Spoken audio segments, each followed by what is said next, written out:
বিচিত্রা 2025 এই বইটি থেকে। পেজ নাম্বার 197 এর পরিবেশ ও বিজ্ঞান বিষয়ের প্রথম পর্যায়ক্রমিক মূল্যায়নের 5 নম্বর স্কুল অর্থাৎ বনমালী চট্ট হাই স্কুল এইচএস এবং বাঁকুড়া জেলা স্কুলের প্রশ্নপত্রটি সমাধান করে দেব। তো তোমাদের কাছে একটাই রিকোয়েস্ট, আমাদের এই ছোট্ট চ্যানেলটিকে সাবস্ক্রাইব করে আমাদের পাশে থেকো এবং ভিডিওটি স্কিপ না করে পুরোটা দেখো। একের দাগে রয়েছে সঠিক উত্তর নির্বাচন করো। সূর্যরশ্মির প্রভাবে আমাদের ত্বকে তৈরি হয় ভিটামিন ডি। গন্ডারের খড়গ আসলে হলো চুল। 2 শূন্যস্থান পূরণ করো। কোমর থেকে হাঁটু পর্যন্ত হাড়ের নাম হচ্ছে ফিমার। ভারতীয় বাইসন দেখা যায় জলদাপাড়া জঙ্গলে। কাঁধ থেকে কনুই পর্যন্ত বিস্তৃত হাড়ের নাম হিউমেরাস। সারা শরীরে রক্ত যাওয়ার জন্য ছড়িয়ে রয়েছে ধমনী। ত্বকে রোদ লাগলে মেলানিন তৈরি হয়। লতানো গাছে সুতোর মতো আকর্ষ দেখা যায়। 3 দাগে সত্য বা মিথ্যা নির্ণয় করো। 1 চামড়ার নিচে ফুলে থাকা নলের মতো অংশগুলি হলো ধমনী, এটি মিথ্যা। হৃৎপিণ্ডের শব্দ শোনার যন্ত্র হলো স্পিডোমিটার, মিথ্যা। বালি আর কাদা প্রায় সমান থাকে এঁটেল মাটিতে, মিথ্যা। পটাশিয়াম অক্সাইড জল শোধনে সাহায্য করে, মিথ্যা। 4 দাগে রয়েছে এ স্তম্ভের সঙ্গে বি স্তম্ভ মেলাও। এ মেলানিন, এটা হবে ত্বকে তৈরি হয়। হিউমেরাস, হিউমেরাস হলো হাতের হাড়। ফিমার পায়ের হাড়। লিগামেন্ট অস্থিসন্ধি। 5 দাগে নিচের প্রশ্নগুলির এক কথায় উত্তর দাও। 1 স্টেথোস্কোপ কে আবিষ্কার করেন? বিজ্ঞানী রেনে লিনেক। বাঁওড় কাকে বলে?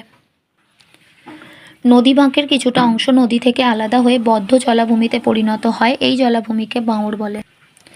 মানুষের শরীরে কনুই থেকে কবজি পর্যন্ত যে 2টি হাড় থাকে তাদের বলা হয় রেডিয়াস ও আলনা।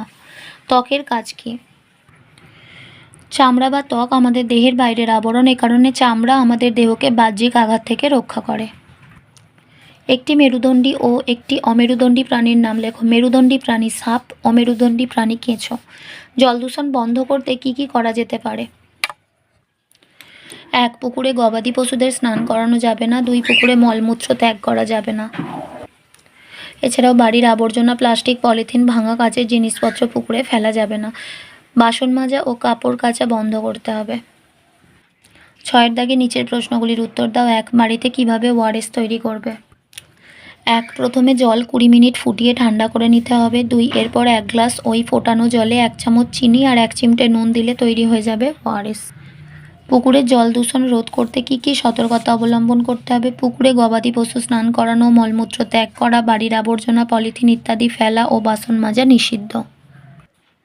পুকুরের পাড়ে এই সমস্ত করা যাবে না গুলি বোর্ডে লিখে টাঙিয়ে রাখতে হবে। আজ এই পর্যন্ত। ভিডিওটির মাধ্যমে তোমাদের যদি একটু উপকার হয়ে থাকে তাহলে অবশ্যই আমাদের চ্যানেলটিকে সাবস্ক্রাইব করে দিও এবং ভিডিওটিতে একটা লাইক দিও। ভালো থেকো, খুব তাড়াতাড়ি ফিরে আসবো নেক্সট ভিডিওতে। Thanks for watching.